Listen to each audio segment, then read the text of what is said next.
Hello, this is East Coast Games, and welcome back to my devlog. Today we're going to be looking a little more at the game I'm currently developing, Arid. And specifically, I want to show off an enemy, a few enemies actually, and some of the cool mechanics I have going on for them. So let's see. So the main wave of enemies in stage 4 is a bunch of these guys, Moai statues on skateboards. And here's just a simple little animation of them pumping their skateboard. But the trick with these guys is that upon detonating Jared's Dune Rune attack, they'll actually spawn 4 shards that will shoot in 4 directions. So I'll show you what I mean. Okay, so we'll head to the world map. Oh, and right here, I just want to show that the icons for the stages, this is what they'll look like once you've completed the stage.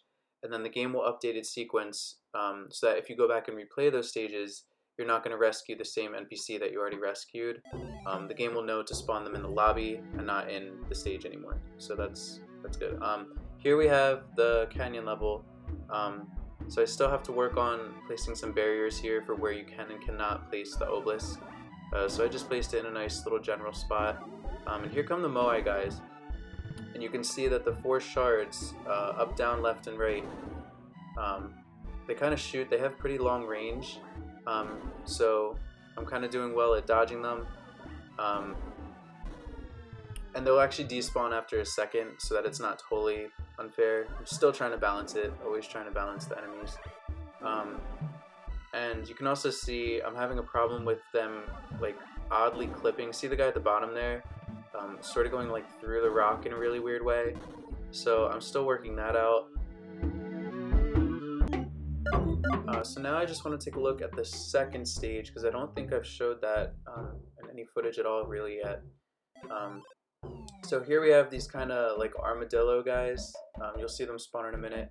This is what it'll look like, or for the time being. I don't know if it'll look like this in the final version, for where you cannot place the obelisk, those flashing areas. So again, we place it in a general spot.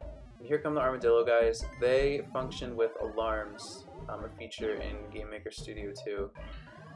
So their state changes every few seconds to the rolling animation. And I was going to make it so that you can't damage them during that, but it wasn't impossible, but it was definitely not fun fighting them that way. It was really annoying actually timing that, and they kept getting hits in. I don't know if that had more to do with just the spawn rate being too high, but I think I like this better. And so you have a chance to actually move out of the way because they kind of stop. And we actually have a giant one as the boss for this stage too. Probably not going to show that here yet, but so this is the progress for the second stage. You can see the XP at the top there updating. Oh, and then here's a very basic start to a pause screen working decently. It's stopping everything in its tracks until you resume, you can see, so that's really cool. And I think that's about it. So thank you for tuning in to this brief little devlog, and I hope to see you soon. If you like this content and you would like to keep up with it, please subscribe. You can follow East Coast Games on Instagram and Twitter, and I will see you next time.